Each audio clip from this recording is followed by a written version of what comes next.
Okay, hello and welcome to Tome of Uselessness. I'm Devon. I'm Dan. And today we have special guest stars from Good Morning Toy World. It's Logan. That's me. And Tony. That's also me. I was gonna be clever, but then I wasn't. Yep. That sounds like our podcast. That is us in a nutshell. Yeah. What's your podcast about? Tell us about it.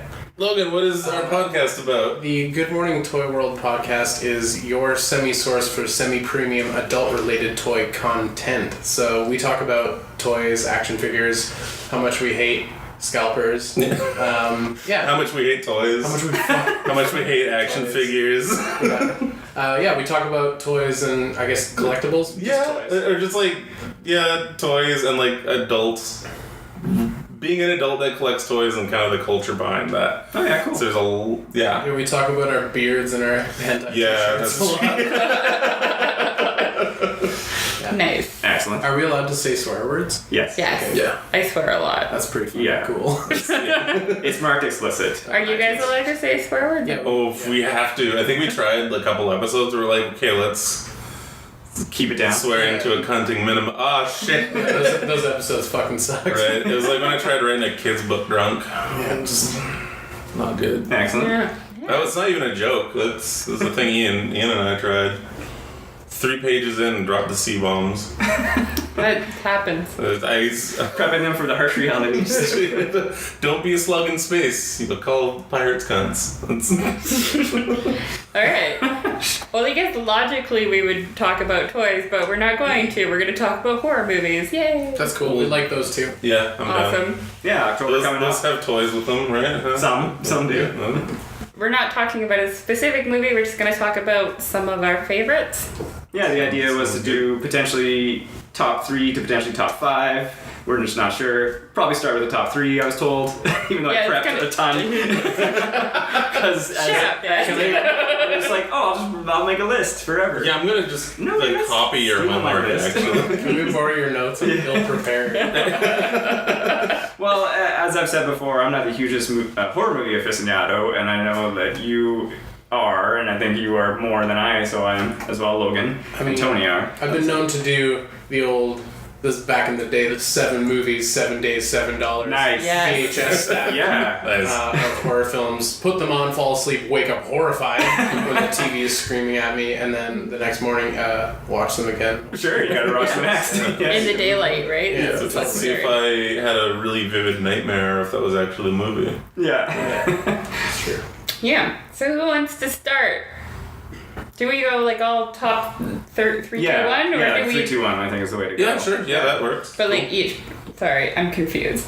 Do we each say number 3 and then we each say number 2 and then we each say number 1? No, well, you could say like your number 3 and then you talk about it and we can talk about it, maybe why, if we've seen it or not. This is so interesting for our audience right now. I'll cut it all out. Of 7 people. This was my top 1 horror movie. Then I'll go first since everyone's Yeah. Go, that works. Go ahead, Dan. So my number 3, I had a tough time putting the whole list together, like I was saying, but so 4 and 5, since we probably won't get to them. Don't mention them. Okay, well I'll mention them at the end. 5 don't exist. Number 3 then, The Thing from 19... Oh, that is a good Yeah. Or was it? Sorry, 79. John Carpenter director, Bill Lancaster wrote the screenplay based off an old story by John Campbell, and of course the cast is classic: Kurt Russell, Wilford Brimley, and you got a whole bunch of other people, and it's probably one of the best special effect movies ever made. And it's like you can't even argue like horror special effects, like live action. Oh my gosh! And the entire movie is I amazing. feel like that film is one of the lucky few that was on the cusp of like when special effects were at their peak and we were just moving towards doing everything on a computer. So everything in this film is practical. Yes. And it's fucking horrifying. Yeah. Oh, yeah. Like, it's like the scene where they're resuscitating the dude with the paddles. Yes. And he goes up to bring the paddles down and his fucking chest opens up and there's just horrible like, monster teeth. paddle Yeah. like, snaps his arms off. I think I puked. That fucked me up when I was a kid. That's one of my favorites as well. Well, such a good It's film. kind of like a slow burn, too. Yeah. Yeah, Like, it it super doesn't is. get into it right. It builds the tension so well, and then it just goes crazy. Like, Yeah. like before even I think that was one of the first scenes when it's suddenly just people are just getting super messed up. Like I can't remember the exact order. Like the dog kennel scene is like the scene. Yeah. I feel like the dog part happened first. I think it happened before that. But they were just like, oh, this only attacks the animals. Yeah. But then like when you weren't expecting the dude to have it either. You Yeah. thought he just got killed, right? Mm-hmm. But it's like, nope, he's a thing as well. Yeah. So yeah, and it's just you can watch that movie over and over and over, and it's either still affects you or you still see something new, or even like I just learned recently the whole scene where Kurt Russell's doing the blood test, and it explodes out to protect itself. Is his whole theory that it's a fake hand that he's got the blood in the entire time, and so you can't really kind of cue on, like if you watch movies a lot, you can tell when something's fake, and you're like, something's about to happen, but it's fake the entire time, so it's like it doesn't even like shoot you visually to really be like, smart. oh, hey, something's about to happen because now he's holding a fake hand, like like it doesn't change like in your mind, and it's just like subtle things like that, like you say, that they put together the movie so well. Yeah, it's pretty seamless. Like, I mean, obviously by today's standards, like, we have so much to compare it to, and you really could just like pick it apart. But like, it's pretty flawless. Like if you showed that to a young mind today, I imagine it would fuck them up the same as it did me when I first saw it. Like that movie blew my mind. That movie changed things. Yeah, and it's crazy as well. Like I didn't know as much, because it's like Tom Savini, I think. No, not Tom Savini. Was it Tom Savini? Or Stan Winston? Yes, sorry. Winston was brought in to do some kennel work, and then a couple other guys, but they were like special effects whizzes from like the time, and became more so as the future of cinema went on, that it was like this is some of their guys' early work, and you're like, this is early work for some of these guys. It's like That's how we cut our chest teeth. Yeah.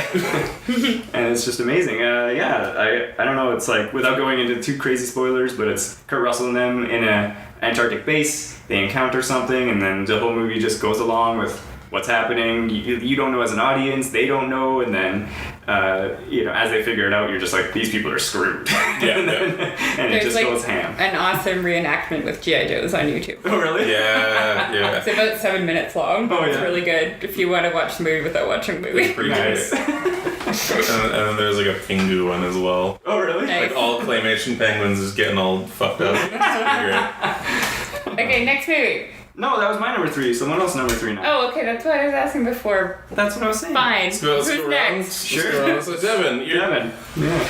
Okay, number 3 is 2 movies. Already cheating. I like it. Yeah. what the hell, man?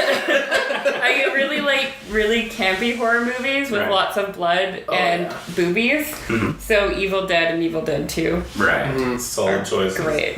They kind of are the same movie Well, too. yeah. Yeah. Well, one's like a remake almost, right? Yeah, Yeah. like in 2, don't they like recap the whole events of the first film in like the first like 10 minutes, and then it continues? Yeah, well, Sam Raimi directed it, and he said that it was like a reboot, but Bruce Campbell, who stars in it, said that it was actually like a sequel, and Ash was actually just that stupid to go back to the same time. Yeah, because I was gonna say I always understood that it was a sequel, but it was almost like a reboot in a sense as well. Like Yeah. you get it, just like you say, they recap the first They have events. better and- special. I don't know. I like 2 slightly better than 1. I think 1 is a little bit more creepy and has like more of a horror Yes. Definitely. feel, and 2 is way more campy, and you get like Bruce Campbell fighting his own hand, Yeah, I and was about cutting to it say. off, and it's amazing. And I don't know. I like campy shit like that. Nice. I like it when there's too much blood. Like, I like Kill Bill because there's too much blood. Like, I don't know. You need like the super soaker effect. Yeah. Yeah. That anime. If I ever made a horror movie, there would just be blood and nothing else. Yeah, that's fair. I don't know. I like it. I haven't seen them in a long time, and I remember watching. We did like a triple feature once. At Sean's house? Or in probably. the theater as well. We did that, and I definitely recall, like you say, the first one really builds that creepy vibe throughout the entirety, whereas the second one, almost immediately you get that it's a different tone. Yeah, well, the first one's horror, the second one's like campy horror, and the third one's just camp. Yeah. Like Ash vs. the Army of Darkness. Oh, it's a comedy for sure. It's almost like a fantasy comedy and then horror, right? Yeah. Like, it's not horror first. Yeah. But I don't know, I really like Bruce Campbell. I felt like he could carry the whole movie, and he does. And He can, yeah. Yeah. And like, you know, having to cut his girlfriend's head off in the shed is the rape, and it's talking to him, and you're like, is he crazy? Is he being haunted? I don't know. Well, I really like it. And I was gonna say that has that sequence in the first one, especially where there's like they're getting there's like the tree attack essentially. The tree rape? Yeah, but it's like it's actually really creepy and weird. It's totally and, creepy. It totally messes with you because other people tried to like The Happening. I'm thinking of. It's like they tried to make a whole movie of that scene, but it's like it only worked as a good scene in a movie. Yeah. It's like, Yeah, totally. yeah, and then just the fact that there is a scene like that in that movie, definitely horrifying. Those like, I think that was another like first as well. When like, I don't tree remember. rape? Yeah. I think it was like a one and only, isn't it? Genesis. There's been a lot of like references to it though, like in a lot of other things. Like but I think it's the first to like actually be like, yeah, we're doing this. The special effects are cool too. Oh, yeah. And when you see like demons from Evil Dead or Evil Dead 2, you can instantly recognize that they're from that movie, which is cool. Well, and we got the classic like the witch cackle too, right? Yeah. Oh, it's so good. Yeah. Who's next? Logan. That's me. You're up. So I just want to state for the record that my list is in no particular order. Okay. Yeah, My list is- You can't do that on this show. No. and it is subject to change moment to moment. So the next time you speak to me, I might have a different list to give you. But one of my favorite films of all time, and I guess it has to be one of my favorite horror films thus, is The Shining. Nice. Oh yeah, that's a good one. I love that the like one of our greatest fears is that we might be the monster, and like Jack Nicholson's like devolution to just complete madness and turning against his family, and everything that happens in that film is just perfect. And we were talking about The Thing being a slow burn. The Shining is like the ultimate slow burn. Yeah. And, like, I think that's why the film is so effective, and it's something filmmakers today are very hesitant to do because it's audiences can't handle waiting 45 minutes for the setup. Yeah. Right. Yeah. You would walk out of a theater if it was too slow, and that's and I mean it's a sign of the times and a product of the times because we need instant gratification because we're all psychopaths now. But the fact that The Shining takes its sweet time and really builds this sort of droning sense of unyielding madness. Yeah, just and then isolation. And then it all kicks off, and it's just that movie.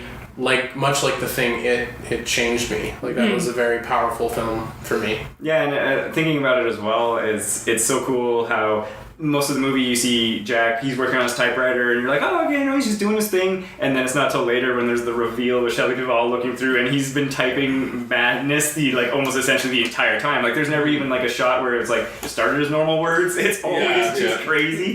Yeah. And so it's just like he's All work, no play. it makes Jack a dull boy. And so it's like it is such a good movie, and just knowing all the Kubrickian type stuff going on with the the impossible architecture and the changing maze and the the cinematography. I just read Lost at Sea, which is like a collection of essays by John Ronson. And after Kubrick died, he went to Kubrick's house to go through his archives. Oh wow! And he like has everything archived, like every letter from a fan.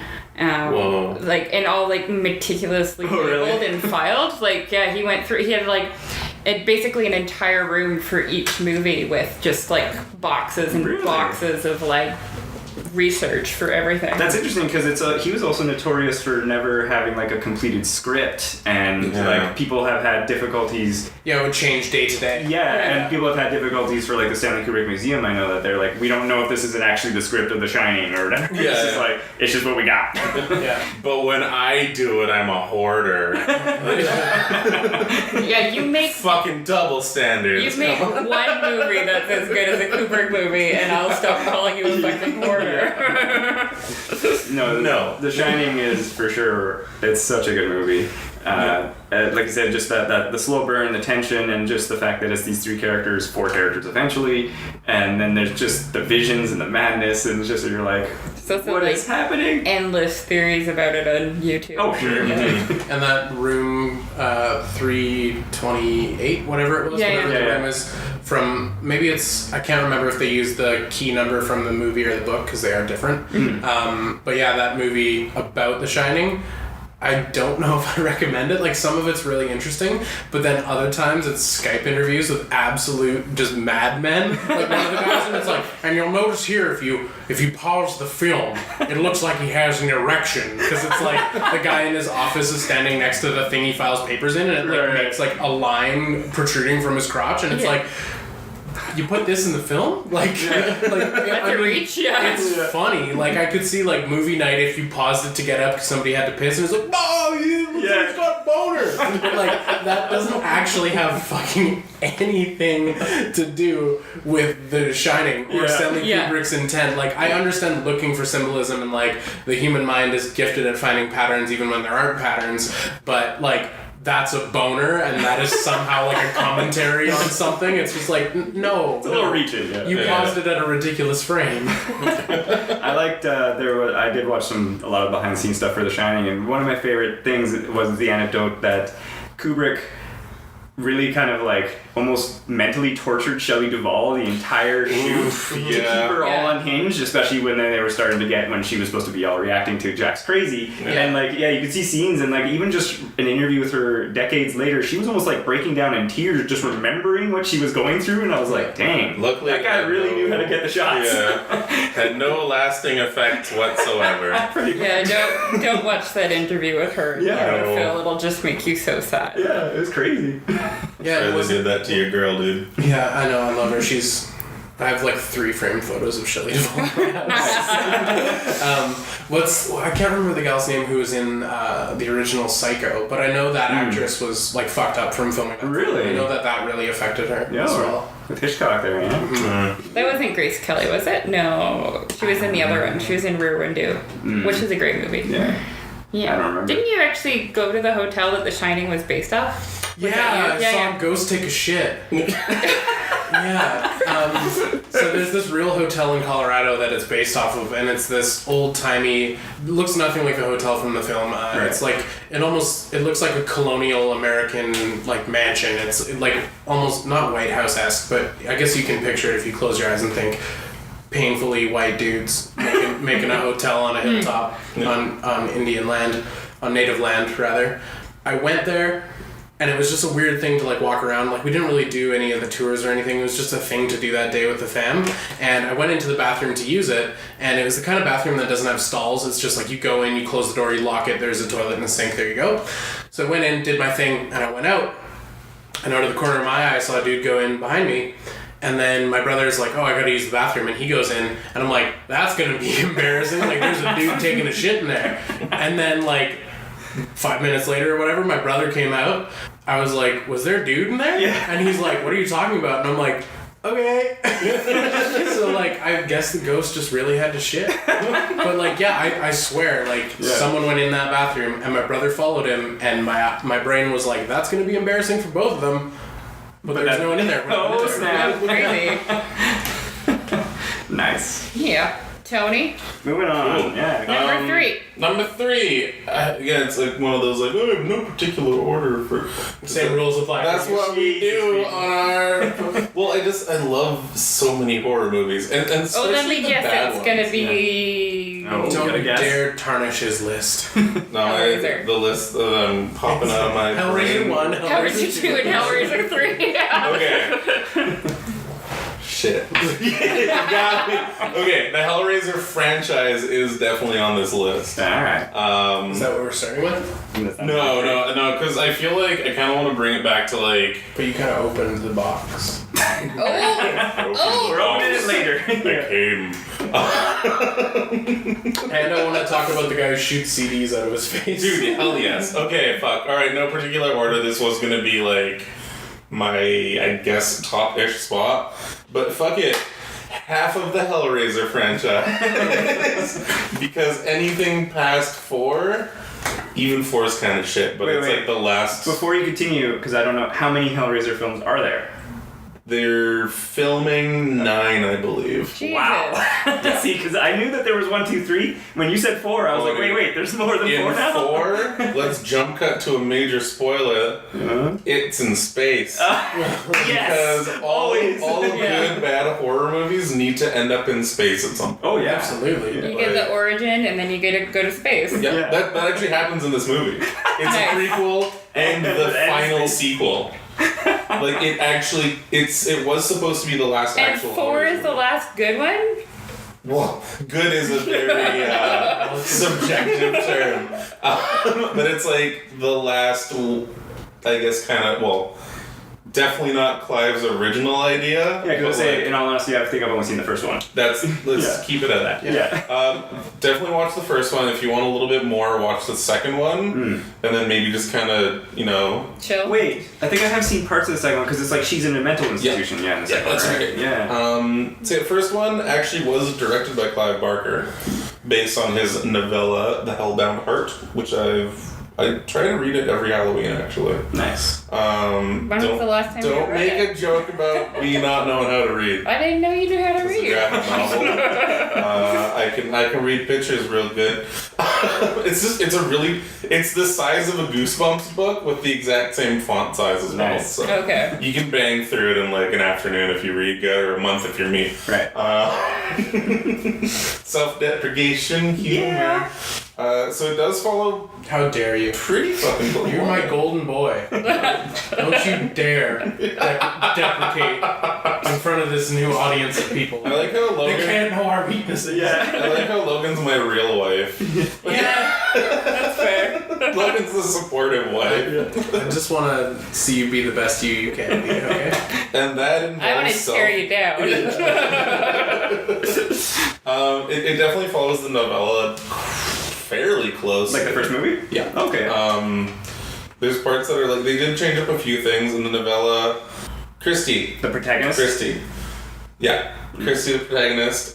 She is actually just like a friend of everybody in that like the daughter or whatever? Yeah, she's the daughter in the movie. Yeah. Which I find kind of helps make it a little bit creepier with the stuff that happens at the end. Yeah.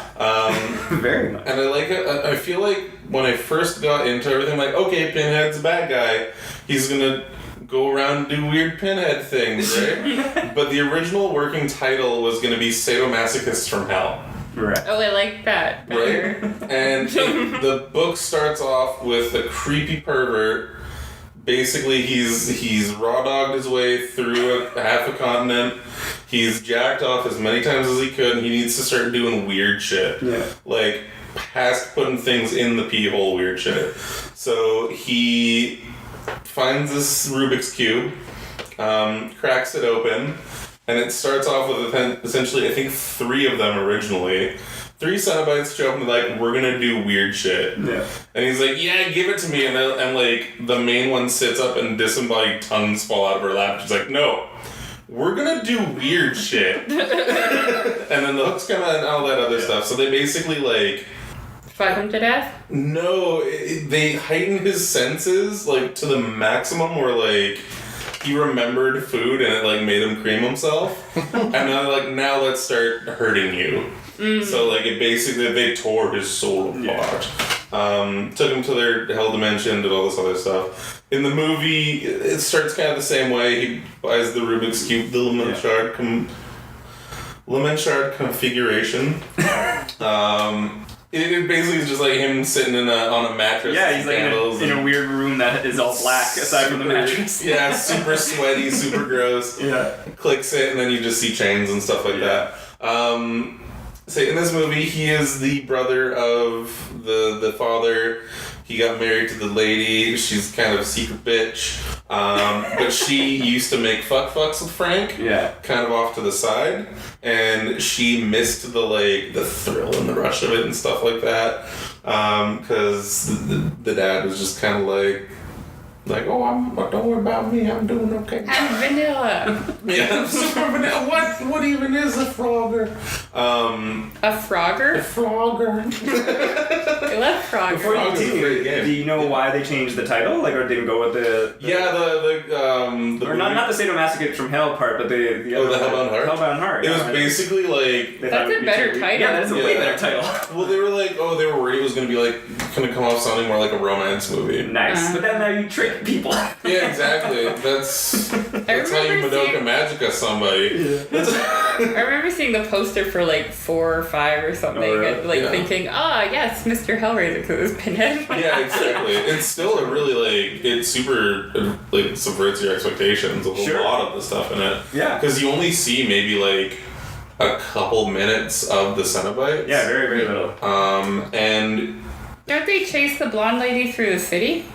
that's My- the third one. My There you go. In later sequels, though, it's less of like a crazy like tale of like madness and being driven insane by the lament configuration. Yeah. And it's more or less like opening the fucking party box of different Cenobites and they all just run amok. It's more like it becomes more like Gremlins. Right. It pretty much does, yeah. It's Jumanji. It's one of those things too. In the first two, it's like they basically have the child locks on everything. It's like you don't want to open this. Yeah. Like you do not want to open this unless you're ready for like The messed up. the weird sex, Yeah. like the double weird sex, or like granting your deepest desires, whatever it may be. Should I be concerned that this is your favorite movie? No. Well, I guess not my favorite. It's like I like it, and it's just such a weird fucking movie. Yeah. Not in the like, all right, hammer some nails in my head, and I'm gonna You got it. get my Sunday best leather dress out. Let's go Pinhead beer, people. No. But like, yeah, it's cool. I dig it. The second one kind of follows. Well, there's a whole bunch of stuff that happens. Also, practical effects really, really cool. Yeah, because in the monster- reanimation scene. Yeah, or isn't the monster as well practical, obviously? Oh yeah, one that comes after her? the engineer. Yeah, is that what it is? Yeah, it's practical. Yeah, Yeah, and then you're saying Buddy with all... Yeah, because he's like undead, right? Essentially. You find out that they were humans that. No, sorry, not the solved boss. Cenobites, but Buddy who's coming Oh, back. Frank. Yeah, he is essentially a zombie. Yeah, and then He he's all like... escapes But he's them. all like bloody the whole time. Yeah, he has no skin. Yeah, basically, yeah. He basically like absorbs other people's flesh to like regenerate himself. Yeah. So the wife is like Starts a murder spree, basically. yeah, pretty much lures dudes into the attic where Frank lamented himself to death, and she starts fucking like hammering them to death, like with an actual hammer. And then Frank just Capri Suns up the blood. So, like through the floorboards. It's really cool. But yeah, the original reanimation scene, they built up like this skeleton with a bunch of like pig fat and wax and stuff like that. Then they started melting it, and then they actually filmed that back. Like they reversed it. So it was one of those like, ooh, it's kind of cool. Yeah. Like that's how it's rebuilding itself, and it was cool. The old blowing mercury around with a hairdryer. Yeah, exactly. Nice. The second one, it follows up almost exactly right after Kirsty's in a mental hospital because she saw some Cenobites blow up her house. Yeah, like she's the only survivor, right? Yeah, she's the only survivor of it. And then she gets kind of tricked by... I'm really bad with the names. No, I was gonna say because isn't she has like a boyfriend at the end, and then she's like throws the cube, and then like a bat or like a gargoyle comes out and like the takes the giant cube. bone dragon. Yeah, it's like out of nowhere, and you're like, wait, and it's like the guy from the beginning or whatever. It's also in the book. Oh, okay, there we go. It's also in the book. Following the source material then. That happens. Yeah, the boyfriend. He's just like whatever. He's like He probably committed her. He was like, that was fucked up. See ya. So it goes with that, and then there's a doctor that knows about the lament configuration. He wants to become a Cenobite and everything, and it kind of falls with that. Pinhead and the rest of his gash, that's actually what they're called. His crew of Cenobites, they all get murder killed in there. And then in the third one, because Pinhead basically separated his evil self from his good self, so his dark desires and his humanity separated. The Pinhead in that movie is just a being of pure evil, and that's where the whole rest of that goes on. Movie 4 is the legacy of Le Machard, the guy that created the box, how he got manipulated by the demons to make this box and everything, and it starts off in Space. It starts off in space, but it goes to like oldie timey France. It's reverse England, where they made the box. Modern day ancestor, and then finally the final one where it all blows up in space because he makes a giant satellite. That sounds stupid. I know, it's so bad, I love it. Yeah. Okay. But then the movies following afterwards, they were originally independent horror movies, but they couldn't get any licenses. So in order to basically get enough filming, like funding, they're like, okay, it's now a Hellraiser movie. At this point, you got to insert Pinhead or some other guys, and we'll give you the money for this. And that's how they all kind of went down in quality. There were some they were all like independent, like almost like fan films that became official films, right? Yeah. There was one that did follow Kirsty again, but she was very different actress-y. I think it was a different actress, or it might have been the same actress, but it was very like. It's hard to get work after being in a Clive Barker film. Yeah, it kind of is. But yeah, I think it's neat. It's one of those like. The good movies outweigh the bad ones, or at least the fun movies outweigh the bad ones. Mm-hmm. And it's one of those like, I have a goal. I'm gonna watch these 8 movies. Halloween, it's gonna be awesome. So the Hellraiser franchise, I think, is definitely probably my like number. No, you did all 3. All 3. You don't get any more time. Get out. Okay, I'll go spray the chili. Dan's turn. All right. Number 2, it had to be this movie. It's Alien. Ridley Scott. That's my number 2. Dan O'Bannon. Sigourney Weaver, Tom Skerritt, John Hurt, Veronica Cartwright, Harry Dean Stanton, and Ian Holm. It is the most classic slasher in space ever. Hell yeah. It's like, it's been copied, it's been, attempted to be made better. It never Didn't they just do a Ryan Reynolds movie that had a similar feel? Life. No, that was the Venom prequel. Yes. Venom. But I mean, it's Alien. It's these space truckers, and they land on a planet, and they're like, wow, that's neat. And then it's not neat. It all goes horribly wrong. And this one, again, I really like. There's a small pattern in my horror movies that I like. There's like the tension build where you're like, oh, what's going to happen? I know there's what's slow burn, right? It's slow, and then all of a sudden you're like, oh my god, these people are so screwed. You and like this thing's slow burns and practical effects. Yes, and again, there was an actual person good in a horror costume. movies. Yeah. Yeah, it was an actual man in a costume, and well shot, well lit. You never see it really in full form, and then when you do, it's like it's terrifying. All gooey and everything, and it's just blood everywhere, and people just getting murked. It's amazing. Almost like less is more, and the horrors of the unknown are what make it scary. Ridley Scott, you fucking dumb asshole. Unfortunately, he's come back and done some terrible things with the franchise, but overall, allow me to do the fingering. That's like the best thing that's ever happened in an Alien canon film. Me walking out of the movie, but I bootlegged it. I just leave my house because I was so mad. Pirated that piece of garbage and felt like I overpaid. and then this one, of course, I think did the strong female protagonist way back in the day. Yeah, because you never knew. She's so hot in that. Well, and you never knew who was going to be the survivor in that movie, right? Because it always you assume it's going to be this guy. Oh, he dies, and you're like, okay, now you're down to these people. And, oh no, he's dead. Oh, Ian Holm, you're a bad guy robot. What? And just that scene when she's talking to Mother, or getting answers from the computer, and then it's just like the way it's cut, and he's suddenly like right there. That's creepy as hell. Oh yeah. And like, isn't it a piece of paper he tries to or like a magazine. Yeah, it's like a fucking newspaper. And he's just choking her. Actually, fun fact about some toys, Alien toys. Oh, God. They came out with muscle figures, officially licensed Alien ones, and his muscle actually comes with a rolled up piece of paper. Nice. Yeah. And like I said, it's been copied, it's been imitated, it's continued on in its own way. Like the sequel is amazing because it takes in a new direction, but the first movie is pure horror especially probably to a younger audience or, you know, someone who's not as, nowadays that's pretty standard, like his old hat, but like back then, holy jeez, that must have been messing with people. Oh yeah, well I remember I watched it like at a very young age, like it was single digits when I watched it originally. And like, it was one of those, like, it's on right now, it's the sleepover thing, and it's the watch on TV.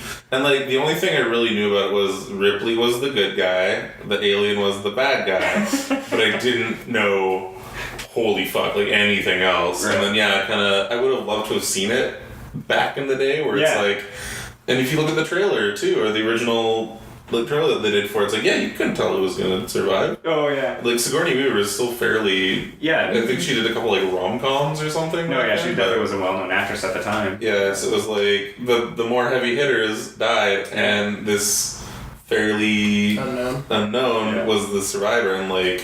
And a cat. And I'm so happy that the cat lived. Yeah, Jonesy. And Jonesy. that whole last sequence, of course, as well. You've gone through all this tension, and you're like, "Oh my god!" And then it's just in the pod with her. That freaked the hell out of me. Like the first time, you're like, "Oh my god, no!" That tube looks like a cranial door. Yeah. But yeah, again, I could talk for way too long, but I don't think that there's much more to say aside from if you haven't seen Alien, see Alien. Yeah. Watch Alien 1 and 2 and then just kind of count your losses from there. Watch like Hellraiser. Yeah, sure. It's amazing, everything about it. Like even just again knowing more, looking back at some of the things, like the subtle things again, where they had the guy who played the alien, they kept him like outcasted from the cast, so people did, and he felt like an outcast and like not liked by the cast, but it was like almost again like more subtle things so the performances could come through. Things with like scenes like you said where they didn't know what was gonna happen, like the actors themselves. Yeah, right? well, on the subject of fucking with the actress, like the director told the guys to talk over Sigourney Weaver and interrupt her and mess with her, and like some of the stuff that's happening is not necessarily in the script, like where they're arguing about fixing something and they keep being condescending and they keep talking over her and interrupting her. Like that was to create like genuine tension on set, so it was known that like these truckers are fucking pricks. They're truckers. They're assholes. Yeah, they're not. And like she's trying to do her job, and they're being fuckers. Like, Oh, I didn't even know that. Yeah, I didn't know that one about it either. It's again, so well made, and it's like there's fine craft behind the horror, and I guess again that's probably a theme of the list. It's like when that craft is put in, these movies transcend and they're amazing. So apparently the chest burster scene. They didn't know. They didn't know. So it's like a real. That's the most like famous example. Yeah, it's like they didn't know what that was gonna happen. They're just like he's gonna choke on something. So get ready for that, you know, and then he'll be fine afterwards. And then they're like, boom, the coolest fucking scene in almost all movie history. Right then and there. Yeah, but Spaceballs was tight. Spaceballs was really great. Check, please. So that's my number 2. Yeah, fuck, that's mine too. My turn. Think of another one. Yeah. Okay. So I really like movies that function both as a really good example of the genre and also a parody. Ooh. So my number 2 is Cabin in the Woods. Damn it, that's nice. There's a lot of crossover. Yeah. Good taste here. Okay, I'll have to start thinking of some shit movies I like. No one else does. Because, it's like, it's interesting because it well, in the first scene, you basically know that it's not going, like as the credits are rolling, the opening credits, you know that it's not going to be a typical horror movie because you're in a laboratory on a tour basically. But it does a really good job of hitting all the beats that a normal horror movie would, like Evil Dead would. Right. It's also like subverting at the same time the expectation, and it also has Sigourney Weaver. Colombo family. And it also has references to other horror movies, which is great. Yeah. I don't know, I just like that kind of movie. I feel like it was either going to be this or Dale and Tucker versus... Oh, that was another really good one, actually. Yeah, that was a great movie, too, and it did kind of the same thing, but in a less obvious way. Right. So So, I don't know, it's kind of like stuff where you like, I know who the bad guy is, and then you're like, oh, I'm so wrong.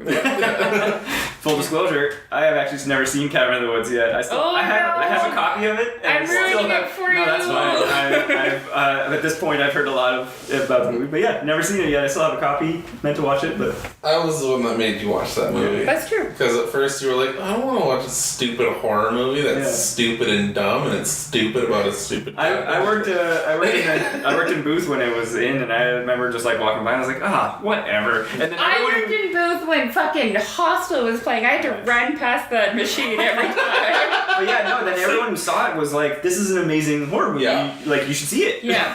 Right? Like, no, I don't think I've heard negative reviews of this movie. Right? So. Yeah. It does a really good job of like showing you a good example, but also a parody of a good example. Yeah. And in not an obnoxious way, the way like Scary Movie is obviously, making, like, being a parody of horror, but in a really over-the-top, like, obviously parody kind of way. So, I don't know, That's my number one. I like Scary Movie. Scary Movie. No, Scary Movie too. Yeah, obviously. It's horrifying. Obviously. Which one had Anna Faris? That one. All of them. Yeah. Cool. Yeah, there you go. And nothing else to say? And Chris Hemsworth. Yeah, in it. say isn't it? Yeah. He's hot, so... I noticed a theme there. You already got 2 movies where there's a cabin going on in the woods. I just like cabins. Cabin in the woods. You want to go camping and just horrible things happen. Yeah. Well, that's why you don't want to go camping. Yeah. Basically. Damn it. Yeah, and like, I don't know, when they're in the elevator scene, they just, you get like a bunch of horror movies, and that's really cool. Yeah, and nice. Like I said, you can talk about it. It's fine. Yeah, just that elevator scene is amazing. Like, that's so well done. There's a unicorn death, which is great. Is that a poke at legend? Screw you, Ridley Scott. I enjoyed it. Nice. It was good. Cool. Yeah. Next. Moving on. Yeah, that's me. Movie number 2. Movie number 2. So it would be a fucking cop-out and just an embarrassment if I were to say, a bunch of films from one franchise. So I'm going to pick a specific film from the Friday the 13th franchise. Nice. So we all know Jason Freddy Voorhees. versus Jason. Freddy versus Jason in space. In space. As A usual. lost sequel. The script leaked on the internet. The 3rd installment, and it may be a controversial pick because it's objectively bad. It was Friday the 13th in 3D. Nice. So the 3D thing comes out at the camera, and there's a scene where in the beginning the guy's putting up a laundry line and he's waving the pole, and the pole is waving in the camera because they're trying to get the most out of the 3D effects. The red-blue 3D? Oh, yeah. That's awesome. Or he's adjusting, the same dude adjusts his TV antenna and it's waving in the camera. There's really gimmicky shit. One of the kids is playing with a yo-yo and putting it down on his friend's face and it's coming at the camera. Oh my god. Really stupid things happen. And then cool things happen, somebody gets shot in the head with an arrow and an arrow goes through their eye and their eye comes out of the camera, which is fucking dope. But there's a lot of things in that film that I really like. Such as Jason getting his mask, so it's the first time he dons the hockey mask, which is iconic. There's a little element of sort of blaxploitation-y vibe to it as well, with the weird gang that's sort of mad at the kids who are at the lake. Nice. So there's a bit of that, and there's I can't remember the lines, but I think at one point one of them is "Screw you, sucker!" And it's just the funniest thing because you're shouting at Jason and calling him a sucker, and it's just really funny. There's a lot to love about it. There's a really unlikable character who tries to do pranks the whole time and is really horny the way they are in those movies. He's trying to get with the girls, but in the most painful way. And I think we can all identify with that character. And so to watch him die felt good because it was almost a bad part of myself died in that moment. There's a lot to love. So it's it's your standard fare where it's kids at the lake getting slaughtered by Jason. I don't even remember who lives at the end because someone always does. But overall, it encompasses all of the good and all of the bad of the franchise. So there's really Nice. spooky things and gory things and awesome things that happen. It follows all the tropes and all the things that it sets up, and then the ridiculousness of the 3D aspect. And then that's when you know it's things are gonna get bad here, folks. And then eventually, Jason ends up in space. Yes. But yeah, it's one of my personal favorites. Not necessarily good, but to me, it's perfect. Well, and it sounds very entertaining to watch. Absolutely, Yeah. yeah. Especially when the 3D gimmicks happen. It's just oh, come on, guys. Stop. Yeah. Please. Who thought this was good? They're just we have to use it. We have the technology. And I've actually fund it unless we do. actually watched it in red and blue 3D. as well. Oh my god. I have a set of amazing. glasses that I have at home, and I don't know if all of the releases of it do it, but Right. most DVDs and Blu-rays will have both options. Oh yeah, cool. Nice. Nice. How badly did you throw up from it being that disoriented? I got all my puking done on the previous. Which one did I barf on? I barfed a lot as a kid. Nice. All right, which franchise is your? I'm actually gonna go to a more a newer movie that I really enjoyed. The Vivitch. The Vivitch? Oh fuck! I really did like The Vivitch. Let's talk about Black Phillip throwing a dope ass party in the woods. I want to chill with Black Phillip and the chick with the weird eye ratio. So don't modify your list just because we want to talk about No, I do. No, I actually want to talk about Trick or Treat. Oh. I really enjoy anthology movies, especially horror anthologies. But I think this one kind of if you're gonna watch any horror, okay, that's also a controversial opinion because Creepshow is a great horror anthology movie. It does feel a little bit dated. It does have Stephen King in it though, but yeah, all over the place. Just watch horror movies for a month Surprising. straight. Yeah, but yeah, Trick or Treat was done by the same director that did Krampus. Which is Oh, I loved it movie. We watched it. We reviewed it on the podcast. It's a callback to an earlier episode. You're welcome. Download that as well. It's already in the iTunes app. I got really mad at how they carried a gun. That's all I remember from Were they not practicing good gun safety? Definitely not. No, they weren't. And then Fucking assholes. and it pissed me off because she was a gun Yeah, they were the gun nut fanatic, family, right? yeah. So But she was walking around with her finger on the trigger the whole time? yeah, I think, and it was That always bugs me in movies. I think it was because- a bigger gun, and she only had she was holding it in one hand, yeah. and you would, Two-handed. yeah, So put the barrel in her mouth for storage while she was doing some with her hands. yeah. Yeah, she's making a bagel and she just bites off the gun and it's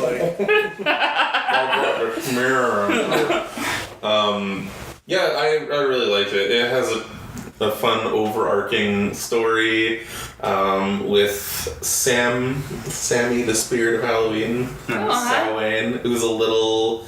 He's just this little trick or treater that kind of walks around the whole time, and Is he nice? He Or is he evil? I haven't seen them.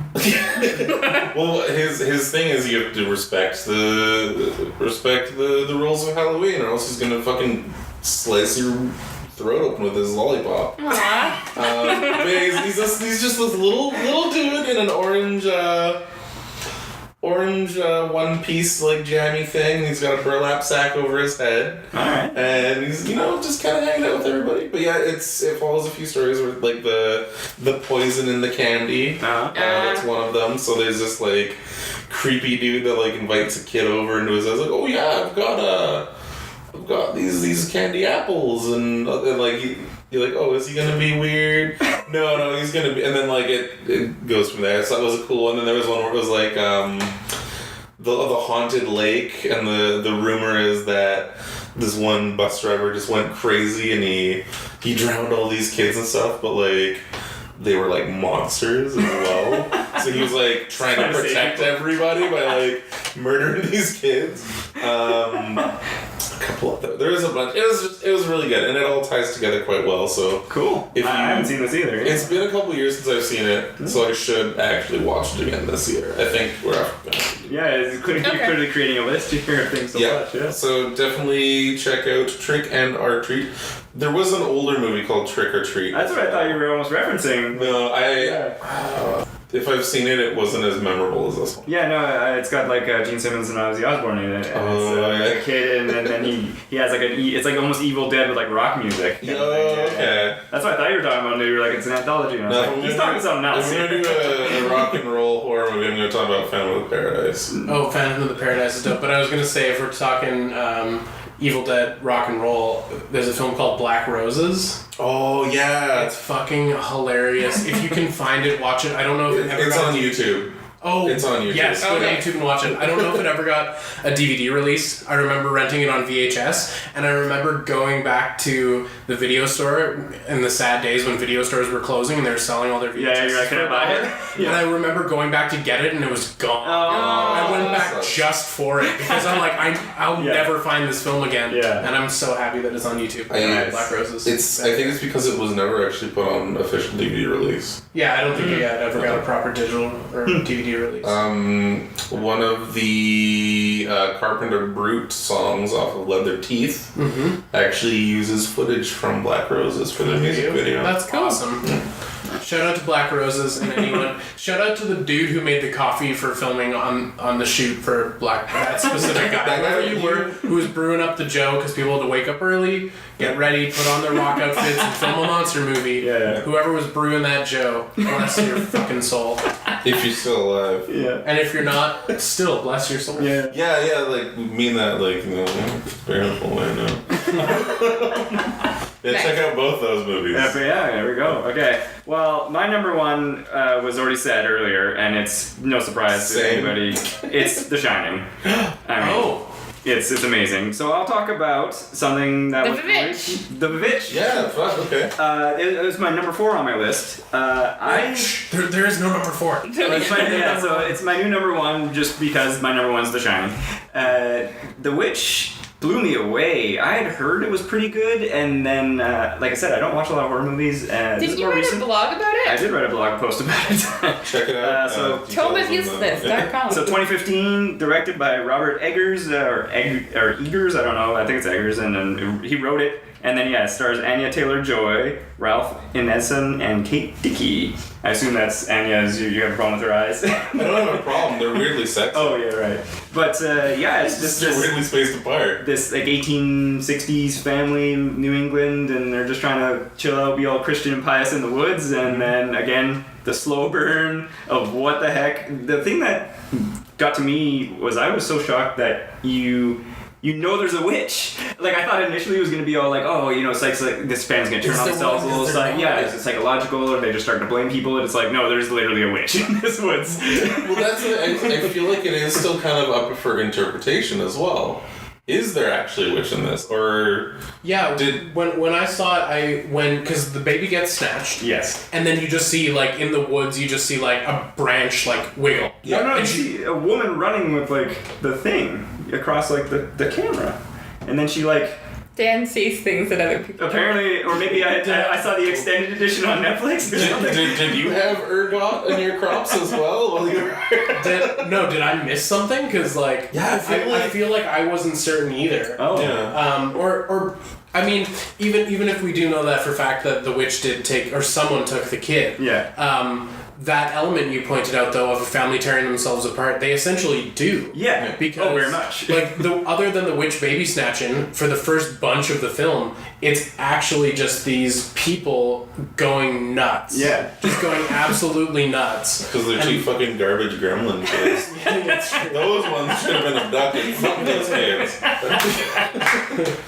Warwick Davis looking motherfuckers. Jesus Christ. Yeah, well, and it's incredible as well that the whole cast did such a good job of like keeping the old English, and even the children, and the main girl Anya, like she has a lot of dialogue the whole movie, right? And her kid brother, and they keep it all together, and it's like they didn't annoy me, and the little ones did, but that's the point. Yeah, you're supposed to hate the little shit goblins.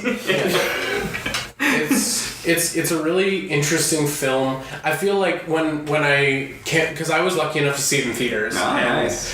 It was amazing. Like, and when I go into a film in the theater, I do my best to go in with no expectation. I'm going to try and watch the film with whatever information is presented to me. I'm going to try and see that film through the eyes of those characters. And do you skip trailers? Sometimes I watch them. Dan doesn't watch any trailers. He's so irritating to go to a movie with. I'm not opposed to watching trailers, but I try not to let it affect the movie too much, because trailers are designed to bring people in, and it's not necessarily the movie you get. But I was enraptured by it. I couldn't take my eyes away, except for the scene where a witch stole a baby, because apparently I gapped on that. You blinked and missed it. But like I was so fascinated by it, and like when the younger son goes to the witch's cave and has his first experience with boobs, I would assume, and he comes back and he's like having his crazy like writhing like rant about witch titties, like that. I was just like, oh my God, and like the family having to like hold him down as he's like writhing and seizuring and going like nuts like that. Shooting apple out of his mouth. Yeah, that was a crazy fucking scene. And then like the dad locking everyone in the barn, and one of the scenes that like really stands out in my mind is like he locks everyone in the barn, and then the next day he wakes up, and for a split second he doesn't really acknowledge anything that's happened, and the character kind of like sighs and smiles.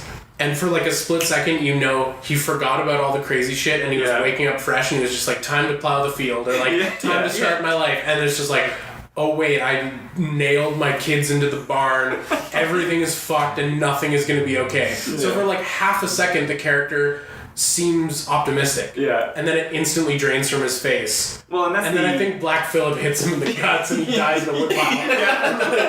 But it's just like that, like, and it's a split second of calm, and it was very effective. Yeah. Because I couldn't look away. I was there with him. Well, and even in the beginning, it's such a hopeful tone, even though you know on a meta level that you're watching a horror movie. Yeah. And then they move to the woods, and the music kind of all swells, and it's like, this is our new land. And then it like gets so somber and tense the entire time that it's just you're like, again, the slow burn to wait till what the heck is gonna drop. I feel like that movie too actually used gore in a very effective way as well. The baby mashing scene. There was the baby butter. That was. I can't look at a pomegranate the same way again. Let's just say that.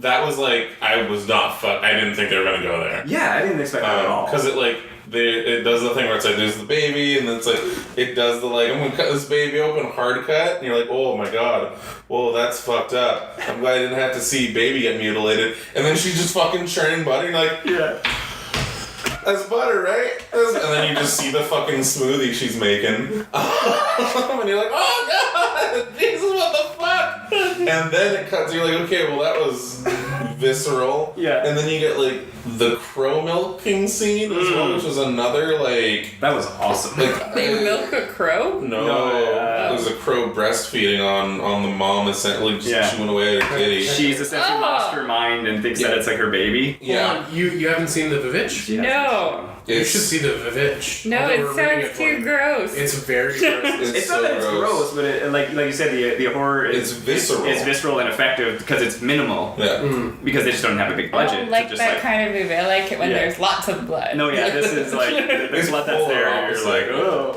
It's like intentional, methodical blood. Yeah. Like even when Dad gets gored in the nuts by Black Phillip, it's like you see a bit of blood, but it's like.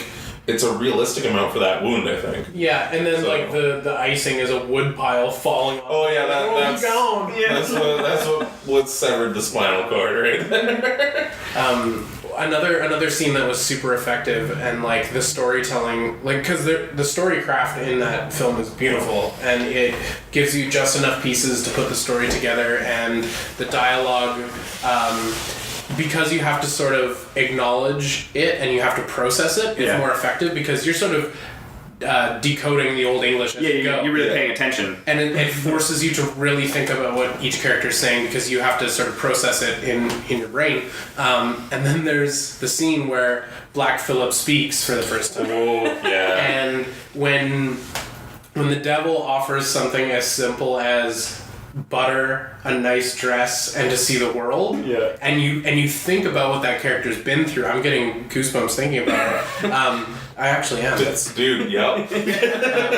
When you think about like all of the horrible, awful things this character has had to endure, you would sign the Devil's Ledger right there. You would be like, yes, butter, a dress, and to get me the fuck out of here. Absolutely. Because the devil is not the worst thing No. that she's had to go through. No.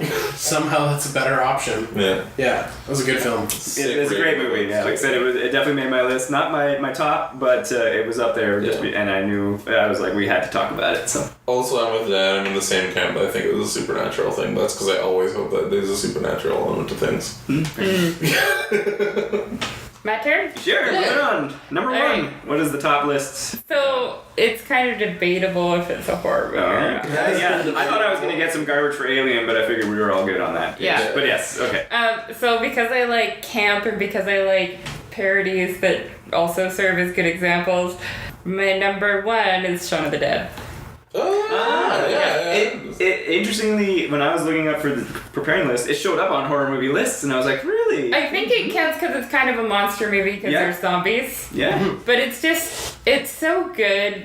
Simon Pegg and Nick Frost are so charming, and it's like it's an interesting movie because there's zombies, but that's never really the focus of what's going on. It's all of their relationships that is kind of the story that drives it along. Yeah. And it makes it more interesting because it's like petty little arguments or like being pissed off at your stepdad. And that was such an emotional scene. But like, it's like that kind of thing drives the story and the characters instead of, because like in a lot of zombie movies, like if you think of like Night of the Living Dead or whatever, we're all trapped in a mall. Who's going to be the asshole, and, are we going to sacrifice this child so that we can live, and how are we going to survive? Like, you watch it, and it's like, you're a little bit more removed, but when it's like, you're going to your ex-girlfriend's house that just broke up with you so you can make sure she's okay, and you're checking on your mom and stuff, it's a lot more like, it hits home a little bit more, so I don't know. And it's really funny. It's, again, well crafted. It's very well crafted, there's no doubt there. And there's a good amount of blood. Like, it's got red on him.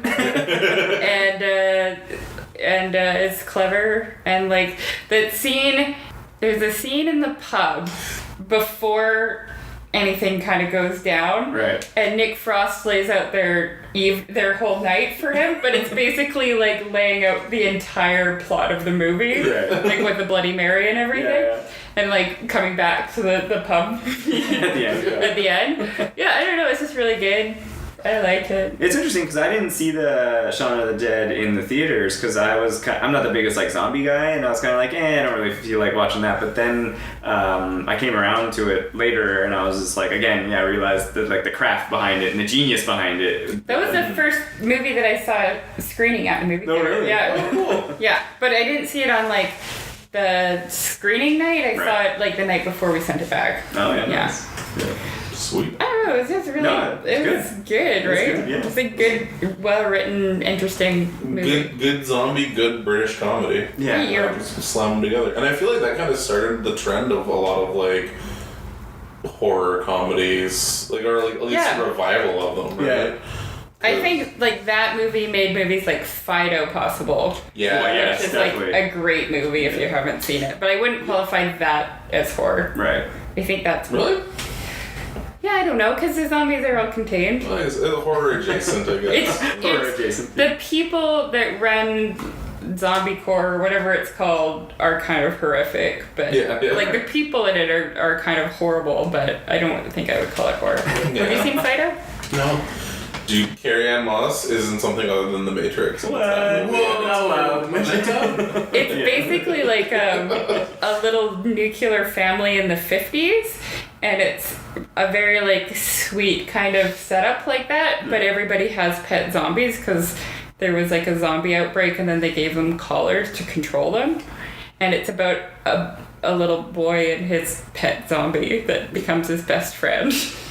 It's so good. It's so sweet. It's really good. Well, and I would say going back to Shaun of the Dead, and I'm sure like this is obvious to state, but just of course the scene where he first wakes up after the outbreak, walks to like the store, and then like everything's going wrong behind him, and he just never sees anything, and then like walks back, and then he just like sits down, and he's like, something's kind of weird. Like it's just like leaving the pub, that drunk guy. Yeah, basically, it's like, oh, that guy's messed up. when they're leaving the pub and they're like the guy's moaning, and then they start like singing with him. Like, yeah, there's just so many good moments in the movie, and just like the craft behind it was far more than, and it just speaks to Simon Pegg and Wright and Frost. That like when they get together, there's like meticulous craft behind the comedy, right? To make sure either the premise gets through as well as the comedy, right? So yeah. It's good. I recommend it. If you hadn't watched Shaun of the Dead, watch it. And then the other two. And then the other two. Hot Fuzz and... Oh my god, Hot Fuzz is one of my What's the other one called? The pub one? Where they go on the pub crawl? Oh, The World's End. Yeah, World's End. Yeah. That was really That was good too. Yeah. Hot Fuzz is genius in my opinion, though. But. I like Shaun of the Dead better, but that's fine. We can disagree. Yeah. We'll fight about it later. Sure. Your turn. Moving on. Me again? Yeah. So this is my number one. Number one. Film. Yeah. I don't think we said it a lot before we started recording. Is it Jaws? I don't know if it's been a reference. Ooh. Ooh, Jaws is spooky. One of my favorite horror... It must be my favorite horror film, I think. The Shining's like my favorite film of all time. Yeah. But my favorite horror-specific film is Phantasm. There we go. You've never seen Phantasm? No. Phantasm is one of those films that I think why it was so effective for me was some outside pressure. My friends assured me that it was the scariest movie ever made. They were like, "It's you're gonna shit. Like, it's fucking scary, dude." And it wasn't. I saw it in high school. There was nothing particularly like horrifying about it. I just was enthralled and could I was just. Everything about it was so good, and I had this like overlooming fear that it would be scary the whole time. Right. And then when it ended, I was like, that was just awesome. Yeah. Nice. Okay. And the way the film's made and the fact that like people still talk about it blows me away because it feels like just some guys trying to make a film. Like the nobody in the film is particularly good at acting. The characters seem like real people. Like there's a scene where Reggie, the ice cream man, and I think it was Jody was the older brother, are sitting on a porch playing blues guitar and singing together, and the scene goes on for too long, like way too long. And it's good, it's fine. They're plenty all right at playing their instruments and singing. And it maybe doesn't even need to be there, but part of that humanizes them so much that it's more interesting to watch their story. And the fact that like the unsung hero of this movie is a fucking ice cream man is just great. And sort of the premise is everybody's back in town because there's a funeral. So a mutual friend has died, so they're all there for his funeral. Jody is pissed about being home, and he's got a younger brother, and his younger brother follows him everywhere, and it's... The man at the funeral home is not what he seems. No. So he's called the Tall Man. Not he's confused with the Slender Man. He's a very tall man in a suit, and the younger brother is hanging out at the graveyard after everybody leaves, and he sees the tall man dip into the grave and just fucking pick up the coffin of the dead guy and take it back into the funeral parlor, and he's like, "What?" And like runs to his brother and he's trying to tell him, and his brother's like, "You're acting crazy. You're just freaking out because you know I'm leaving town and I'm leaving you behind. Like, you need to get your shit together. Stop acting so crazy." And then slowly but surely, the tall man and his minions, who look a lot like Jawas from Star Wars, are terrorizing the boy, and he's trying to figure out what's happening with this tall man. And what makes the tall man sort of spooky is you never really know what his abilities are and his powers are. It's sort of like, well, we know he's really strong. He like picked up a coffin by himself, but there's a scene where the kid is like being chased by him through the labyrinth of the catacombs or in the basement of the funeral parlor, and he gets into a door and he slams the door on the tall man's fingers. And the tall man's fingers are in the door, and they're wiggling there, and the kid grabs his buck knife and just starts hacking the fingers off, but he doesn't have blood. It basically shoots hollandaise sauce everywhere. It's like crazy milky yellow color, and then he takes a finger home to prove it. Like, he's like, the guy's a monster, right? And he takes the finger home and he opens the box it was in, but it's mutated into a weird fly creature that starts terrorizing them. And there's a scene where this terrible prop fly is like flying around and they're like slapping at their heads, and like I think they catch it in a rag and put it in a garbage disposal and blend it, and they're like, whoo, and then it comes out of the drain and it just keeps going, and it just like is never ending. And I love it. It's like, it's super chaotic, it's super weird, the powers are never fully defined, and it's just bizarre, but just like so charming. Nice. Doesn't he also have silver balls? He also has silver balls. So there's these orbs that fly at you and stick into your forehead, and then a drill drills in your forehead and starts shooting blood everywhere.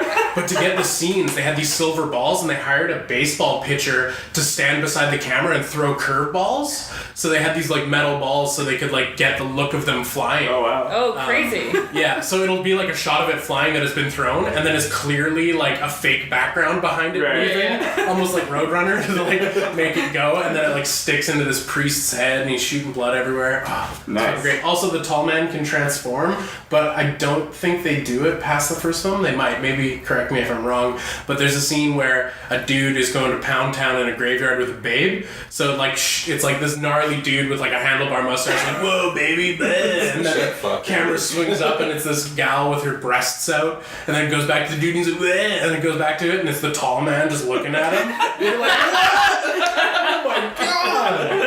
Tall man's down to party. Excellent film. If you've never seen it, there are some amazing lines of dialogue. Like, I think Reggie says, we go down there, we grab him, and we nail that sucker. And it's like, what does that even mean, Reggie? But that's the already had a plan. Yeah. Sounds like a great plan. Yeah. Nice. All right, moving on. Toes to nose. Fantastic. Kind of in similar theme to The Tall Man, my favorite horror movie of all time is 2018 Slender Man. It was made by... What? That's a joke answer. Actually, this is one of those... I feel like this is probably like my personal... one of my favorite movies. Because this is actually one that I watch every Halloween spooky time. Oh! Either Can I at guess? home or at the shop. Sure. Is it Silent Hill? It is. Ah! I actually really like the first Silent Hill movie. Yeah, I enjoyed it immensely as well. If you can kind of... Jon Snow's in the second one, right? Yeah. Yeah, and it is a fucking trash movie. It's definitely not as good. I watched it all the way through once. I feel like I watched the second one in theaters too. I did. And then I tried watching it again recently and I couldn't finish it. I really couldn't. It feels... The second movie feels like one of those WWE horror movies because there is a legitimate smackdown scene. Yeah. And it's fucking garbage. And like, I do like some campy... Well, not some. I do like a lot of campy movies. Freddy vs. Jason was fun as well. Like, that was great. Like, I'm okay with monsters fighting each other. But this one was just so like, oh, yeah, guys, come on. Well, I guess it's kind of hard to switch from like Silent Hill to campy monster versus monster. Yeah, it's... Yeah, because it's like Pyramid Head fighting the other guy, isn't it, or something? Yeah, it's like... Is Pyramid Head a good guy in the second one? It is. Yeah. Oh, that's terrible. It's very terrible. Yeah. But anyway, but Silent Hill 1. Silent Hill 1, though, I was surprised how closely it kind of went with the first game. Yeah. Also seemed very well. Like, it's also funny too because the gal that they use for playing the protagonist. No, not the protagonist. Oh, you mean the girl? Oh, yeah. She is not good at acting like a normal little girl, but she's fucking creepy as like Alessa. Well, they do a good job with their makeup too. Yeah, but like the part where she goes, "Look at me, I'm burning," and she's like, Like, I think you're fine. You're okay. You can't hear it. Like that was super creepy, and I was like, I love that scene. Yeah. Like it's just like, ooh, holy shit, they immolated a child. Yeah. But yeah, I also I have 2 copies of the first Silent Hill game. Nice. I feel like I've got a copy of everything from 1 to 4, and then a few of the shitty ones, because I'm a completionist, because I'm a fucking hoarder. I played through 4. Well, I watched Sean play through 4. 4 is a fun game. Were you there for that too? No? I've never played, or nor have I watched Silent Hill. Give me the salesman, slap the hood of the car, like, how many horrors can you fit in this? Alright, so what happened was a bunch of Japanese dudes were really impressed by David Lynch, and they wanted to essentially make a David Lynch video game. And that's how Silent Hill 1 came about. So And then the film based on it, what makes the film... someone who's maybe would never watch this film, how would you sell it to them? Okay, so... Basically, it's like almost like another dimension / purgatory when you go through the mist. Yeah, so it's in the mouth of madness? The game and the movie Which should have been on my list. Yeah. The game is basically you're Harry Mason, and you're going to... Or is it the second game? I don't remember the protagonist. I think it's Harry Mason in the first game.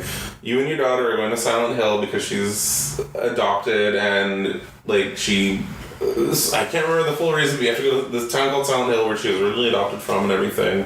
And during the drive down there, another younger girl that looks very similar to her comes on the middle of the street, you crash your car, you wake up, and you're in Silent Hill, and it's very misty, and your daughter's gone. So you have to find her. And throughout the game, there are these creatures that kind of show up. And you don't really have weapons or anything. No, yeah. No. You're like normal man. Yeah. You can't fight for shit. Yeah. You can't aim a gun properly.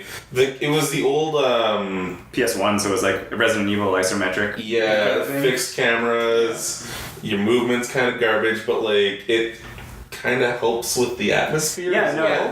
the game and the movie, that's what I was going to say, the movie really captured that atmosphere, like you said, because it's like normal daylight and she's walking around and all of a sudden like some sirens go on and it gets dark suddenly. Yeah. And then you're like, oh, that's kind of weird. And all of a sudden the walls are bleeding or like stripping themselves into rust and you're like, okay, that's even weirder. And then all of a sudden these creatures you can barely kind of see and then they kind of start flopping your way. Yeah. And you're like, this gets creepier. And then you run away from that and you run into something creepier. Yeah, there's monsters in the regular world as well, but they're nowhere near as fucked up as the ones that are in like the dark world, essentially. Well, and then the film kind of builds on some of the lore. You get some more of it, and then It's there's people. condensed, There's humans that are trying to survive Silent Hill, and there's like an overarching plot to it.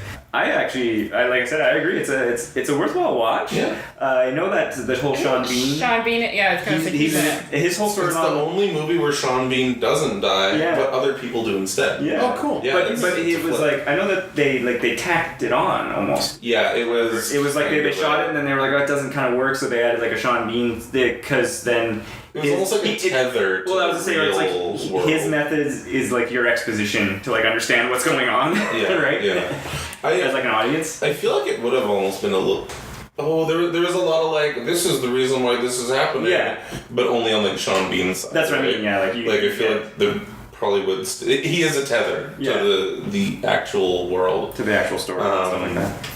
But yeah, it's similar to the movie, like you're saying in the game. It's a woman. She goes there with her daughter. Daughter disappears, and she's just trying to find her daughter. Yeah. There's some weirdness. There's some stuff that they changed in There's order a hot to... lady cop. Hot lady cop. Sybil, yeah. Yeah, they kept Sybil in there. She's rad. Fuck, she's really rad in that movie, too. Like, she's a boss. Yeah. Yeah, it had Pyramid Head in it, which... Yeah.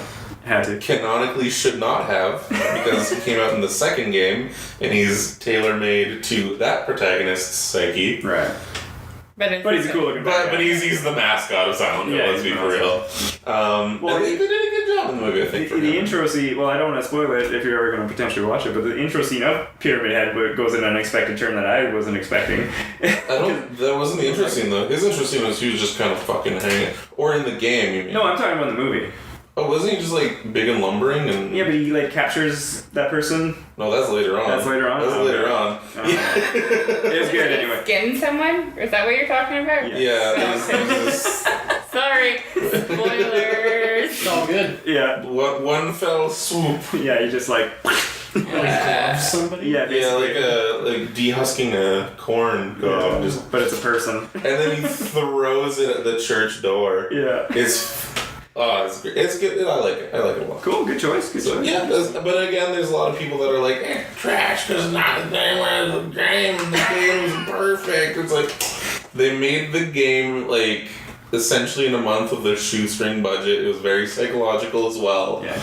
Yeah, it was a diamond in the rough type of game. When you transfer mediums, like you can't do the same thing. Yeah, you have to change up a few things, and I felt like Yeah, The a movie can't be like 10 hours long, and a game can't be 2 hours long at the end. Exactly. I feel like the things that they changed to make the movie worked definitely very well in the first one, whereas the second one was an example of how to not fucking do it. Yeah. It's because Jon Snow is in it, and I hate No, I don't blame Kit. It's weird. I didn't mind him at first. I didn't mind him. But then I who hate he's Jon supposed Snow. to be. Subvert Yeah, Game well, of Thrones. for anyone who hasn't seen the second film, it's like she's changed her name because somehow she's okay now. It's even though- Alyssa as an adult. What? She's like a teenager, Yeah. and then he's actually from Silent Hill, and like there to lure her back because they're like, we need you to like become normal Would you do again. the thing where you give birth to our Satan god? Yeah, basically, Yeah. or something. Yeah, End of Days was a fucking dope movie. True, I'll agree with you there. It's funny. The second movie follows loosishly the events of the third game. Oh yeah. Which is kind of like how the Resident Evil movies did it too. Whereas their second movie followed the events of the third game as well with Nemesis and stuff like that. Yeah. But yeah, I'd say Silent Hill 1 is definitely the better video game horror movie thing. Cool. What was the movie that was like hell in space? Was that Event Horizon? That is Event Horizon, yeah. That was a good movie too. It's number 5 on my list. Is it really? Oh, nice. Ah! Do you have enough time for honorable mentions? Sure. What's your Well, I was honorable say mention? my honorable mentions was Event Horizon was number 5. Nice. The Fly with Jeff Goldblum. I put 28 Days Later because again I'm not that a was huge a zombie great guy, movie. but it's so well made and well executed. And then the last one, which this one was pretty low key, was The Descent. I don't know if you've seen that one. That was a cool one. What's a Descent? It's about a group of women who go spelunking. Oh, and okay, yeah, I then, remember. it goes kind of wrong. What?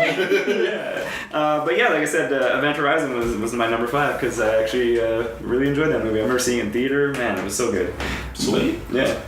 So Sleepaway Camp was pretty great in a bad way. Have you seen it? No. Have you seen it? Yeah. It's about a little girl who goes to camp and she gets bullied, and then all the girls that are bullying her slowly start dying, and then it turns out that Angela is actually a boy oh snap. and she's been killing everybody. And she's Because I can't remember the exact one. Somebody gets like intimate with a hot curling iron, which is interesting. you get like a shadow, like A silhouette. a silhouette of it. Yeah, Oh wow. yeah. It was it's not a very good movie, but it's entertaining to watch. Cool. Yeah. You're not going to mention Feast? 2 or 3? Oh my god! I forgot about Feast. Feast is great because again, it's one of those movies that kind of is like a parody of a horror movie while also being a very good horror movie. Right. And then Feast 2 goes off the rails and is like so stupid and so campy. Like, a guy throws a baby Yeah. at aliens that are trying to kill him to get away. And one of the aliens fucks a cat. Like, it's bizarre. And then Right. Feast 3 takes that, like, off the rails and just turns it up so that nothing makes sense anymore.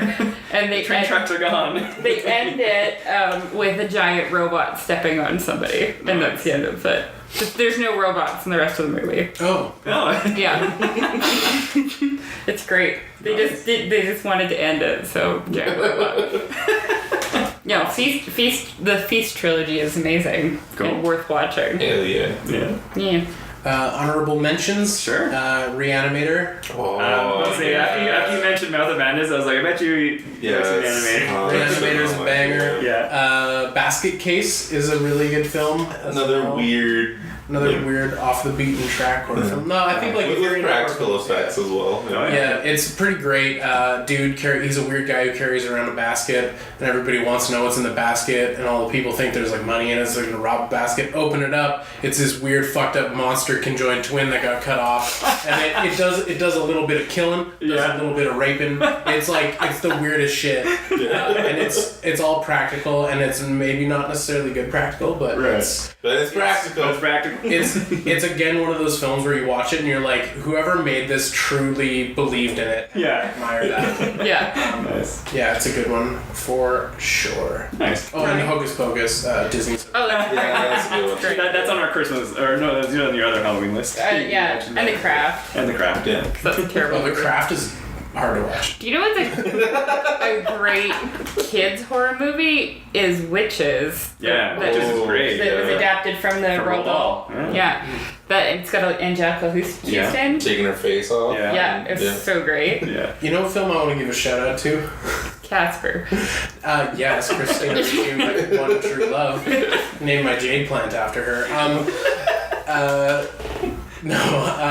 The Goosebumps film with Jack Black. Oh, I loved it. It was good. great. Yeah, I I didn't see it. recommend it. Yeah. It's cute as hell. I love Yeah. it. Date movied that. We sure did at the New West movie theater. Yeah. Nice. We were the only ones in the theater. We kind of were, weren't we? I think there was that like dude and chick that were giving each other hands though. That sounds nice. Yeah. But, like, Sounds like I a don't good watch remember that film. that. Tony, any honorable mentions Honorables? before we wrap I it up? actually have one that I would consider as a double bill. If you want to watch two weird, pseudo-similarly themed horror movies together, I recommend House and Sweet Home. Oh, you're getting a little. I'm going fucking Japanese. artsy and foreign film. Yeah, I was going to say, clearly this is a foreign. So House is a 1972 or 3 movie, and it is a super surreal. You showed me the trailer. It looks Yeah. really weird. It's so fucking weird. It was directed by a dude that cut his teeth into the film industry by doing adverts. Okay. For I think it was TV Tokyo and a few other brands and stuff like that. And they were like, "Hey, we want you to make a movie for us. It's gonna be a horror movie. Here's a bunch of money. Go nuts, have fun." So he actually co-wrote. His daughter helped co-write it because he wanted like kind of a sense of childlike horror in it. Right. So there's a lot of. That's never a good idea. You know what else? No, but it actually kind of worked this time because it was the fucking Shark Boy piano. and Lava Girl. That was written by a child too. Robert Rodriguez shouldn't let his fucking kids anywhere near a pen and paper ever again because that was garbage. Spy Kids 1 to 23 was garbage. Just fucking like you make some good movies, Roberto, Mr. Rodriguez. I think there's You're a something wrong terrible with the kids. parent. Like, the fact that they're allowed to have imaginations is an awful idea. Just in general, I don't. The werewolf guy got to be in a movie before being in Twilight, so wow, I feel bad for that kid now. So your honorable mention is Spy Kids? Spy Kids, that's the true Spy horror. Kids 4? That's the true horror. Yeah. Spy Kids 4: Return of Antonio Banderas. That's the Wait, the is meta it- horror.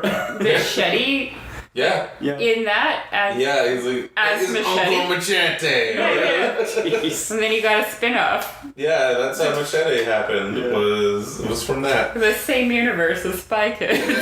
It's all intertwined. But yeah, this is just a super surreal, like, acid trip horror movie. It has a lot of scenes that are very like, oh, this was done in that movie, like the hair, like weird ghostly hair and stuff like that. Like that came from that movie. Cool. Well, I think it's a reference to like a yokai. Yeah. I was about to say it's Like- probably an old Japanese. Yeah, It was like the first time it was like Before. filmed in that way.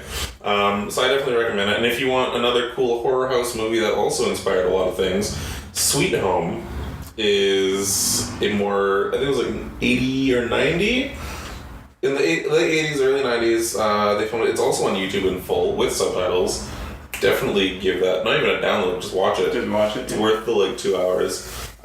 It is a story about a news crew that is able to go into a house that was boarded up that used to belong to an artist whose family died, and there is a long lost fresco that they are about to report on and restore and all this other stuff. And it's haunted. The house is super fucking haunted. And it actually had a scene in it that made me like go like, oh, ew. Like it was one of there's a scene with like a baby essentially. And it actually gave me like goosebumps and kind of like, ooh. Nice. I need to like pause for a second, like, and like just the noise. Throw out the smoothie. Oh, this is the second time this week I can't eat pomegranates. But yeah, it's really cool, really well done. It's fucking neat. It's got a lot of great practical effects.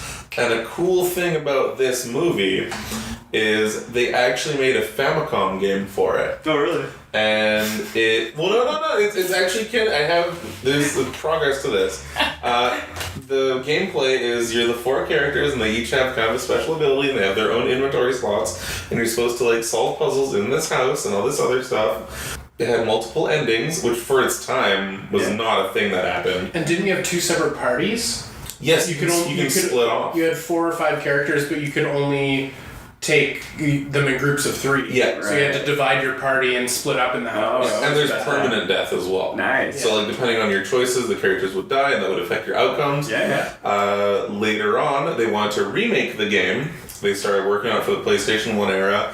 They lost the license to use Sweet Home, so they changed it up and turned it into a game called Resident Evil. Oh, actually, I've heard that. Yeah. I just recently heard that fact. Yeah. So there's a lot of similarities and a lot of crossovers, and Resident Evil 1 kind of took like the blueprints of Sweet Home's video gameplay and aesthetics and the whole mansion not being exactly what it is supposed to be. And they kind of went on to that, and then they made a movie about Resident Evil. Resident Evil. Now it all ties back to film. Yeah, but Sweet Home itself is on its own. $120 repro cartridge. Yes. Nice. Actually, I do have a fan translation of it. Oh, cool. And I've been playing that, and it still holds up. It's a bit clunky, but not the worst Nintendo game I've played. Cool. Yeah, I would actually watch those 2 together if you want to have a good spooky house spooky house night. A spooky house night, yeah. Nice. Spooky Japanese house night. Yeah. House. Cool. Let's wrap it up. Sure. Yeah. Sounds good. You can find Logan and Tony. Yeah, I was going to say, do we plug ourselves? Yeah, plug. Go ahead. Thanks for joining us. Yeah, no problem. Thank you so much for having anytime. us. Anytime. Tony just lives next door. That's true. Yeah. We do a podcast called Good Morning Toy World. We talk about toys. If you are a toy collector, you might find our opinions funny. So you can check us out on iTunes, or Blueberry does like a really great job of giving you links to every forum platforms or podcasts exist on. It's like, that's usually what I copy the links from. So Nice. and then I personally have a YouTube channel called the Ultra Radical Toy Works channel. Oh yeah, I didn't mention that in the Search intro. that. I'm bad. No, it's all good. Search that all one word, or you won't find me in any search engine. Ultra Radical Toy Works, and I make videos about toys. We're toy guys. do we toy from the kid? Are you gonna do your Halloween thing again this year in October? Spook-a-day? So I normally do a Spook-a-day, which is a video about horror movies or something every day for October. It's definitely an exercise in madness and being in the mouth of it. But I don't know. Spook-a-day might have a different look and feel this year. Ooh. Or I might condense it to just maybe the week before Halloween. But part of me wants to just be a badass and upload every day for a whole month again, because that's always a fun exercise. Totally. No doubt. You can find Tome of Uselessness at tomeofuselessness.com or on any other podcasty thing that has stuff. Absolutely. And if you're one of the bots that recently downloaded us, welcome. Beep boop to you as well. I hope you've enjoyed these ones and zeros. And we're also on Instagram and Twitter. Yeah. Kind of. I don't think I've posted in a long time. Right? I hate Twitter. Thanks for listening. Thanks for listening. Bye. Bye.